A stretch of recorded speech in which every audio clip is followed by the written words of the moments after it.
Okay, real talk for a second. If you're still stuck with the Tomb Raider classics, as I have, then you've come to the right place. Because sooner in the coming year, we're about to get a whole new reimagining of the classic Tomb Raider Legacy of Atlantis. So I'm thinking of what actually may come back in the new game lore. So in this video, we're about to cover all the forgotten details of the classic games, which might return in the new one in a more polished way. So without any further ado, let's begin. New discoveries waiting behind. Lara's original reinvention story matters. Okay, Lara Croft, in the 1996 original Tomb Raider, was the daughter of Lord Henshingley Croft, a wealthy British man who raised his daughter in a lavish lifestyle. So, yeah, Lara was filthy rich in her early life, but what sets her apart from her family is her renouncing her wealth and embracing her new life. She didn't just start as a famous scholar right away. In the manual, these massive personality changes occur in Lara because of the plane crash in the Himalayas. She acquired a strong survival skill at that time, which made it easier for her to set out for her new adventures. And now, as the hype for the Legacy of Atlantis has started, I hope they show these background details to show her life choices were her own. The Scion was split for a reason. At the end of Tomb Raider 1, the magical artifact known as the Scion becomes an important element of the lore. But in the source, it actually splits into 3 parts, which then connect to Atlantis. This splitting part gets lost because the final chase becomes so iconic. However, I believe in the upcoming Legacy of Atlantis. They may show the actual splitting of the artifact. And, the splitting is relevant in terms of the whole politics of this world, so it's better if they reveal it in the future. Atlantis had 3 rulers, not one villain. Notla is not going to be the only villain in Legacy of Atlantis. In the lore, there was a trio of Qualopec, Token, and Notla, and their different ideologies, so the clash becomes more internal. While Notla gets more reckless and tyrannical, the other want to establish control and make the place more stable. If this trio ruling party is established in the upcoming game, the lore will get even more interesting and political. Notla's experimentation theme can return darker. I hope they won't make Atlantis look all clean and shiny because in the lore, it had some really dark history. Well, because of our villain, Notla, the head of the Notla Technologies. When I use the word reckless to describe Notla, I do it because she was obsessed with experiments and forced evolution like a mad scientist. So, if the Legacy of Atlantis will feature this detail from the lore, it's better to make Atlantis look like something wrong has been done with the place. Lara Croft should gradually uncover the dark deeds of the Atlanteans and their exploitation of the living beings. Atlantis as body horror level design is a forgotten identity. In Tomb Raider 1, we got to notice that horrifying atmosphere of Atlantis, especially when players face the creatures and their gross lab-experimented features.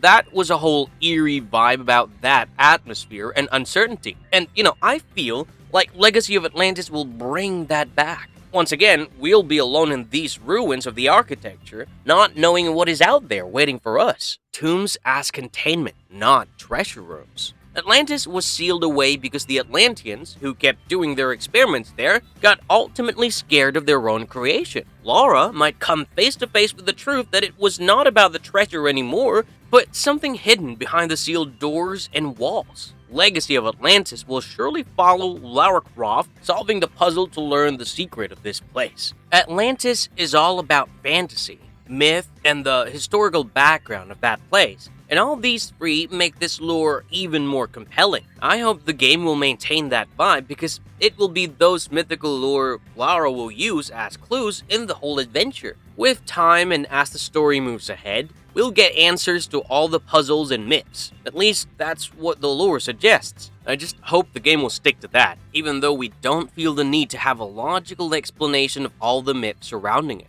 Just Lara Croft should be consistent in her discoveries throughout the adventure. Lara's artifact ethics can become a real story problem. Now, Lara Croft's morality might be put to the test in the upcoming game. In the classic Tomb Raider lore, there's always been a moral dilemma happening in her mind. she's worried about who should have the artifacts, as both the government and the museum might misuse them. In the upcoming game, this will be a treat to watch, as at the end, it will be left to see Lara finally make a decision. Will she be the one to grab the artifact and keep it to herself? But, if she does, what do you think? Is she saving the world or inviting more chaos into her life? Lara carrying impossible knowledge alone is a hidden theme.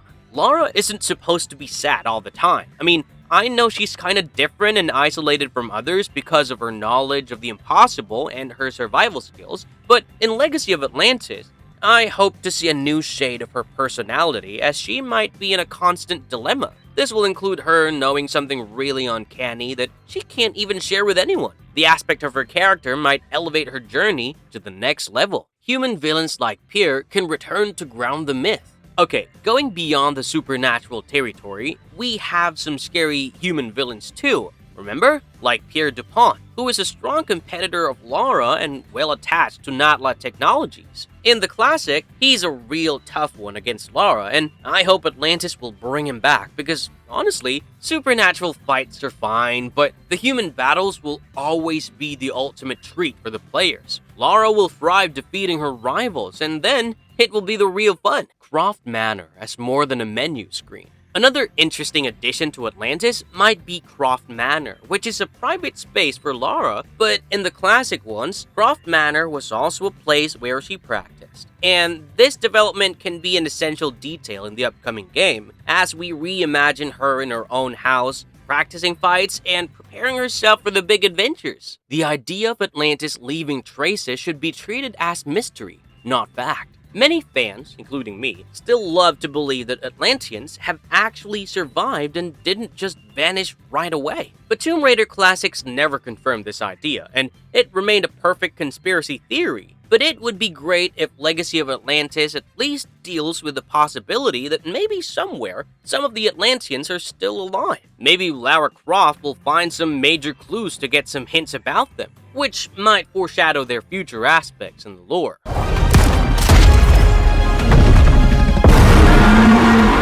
Conclusion: why these details can make Legacy of Atlantis hit harder. So all the possibilities I discussed in the video may or may not come back in the Legacy of Atlantis, but there are some confirmed details we have already covered in our previous video on our channel. Check out the 15 major confirmed things about Tomb Raider Legacy of Atlantis to get a better idea of what is actually returning with this reimagining of the classic. And on that note, our video is over.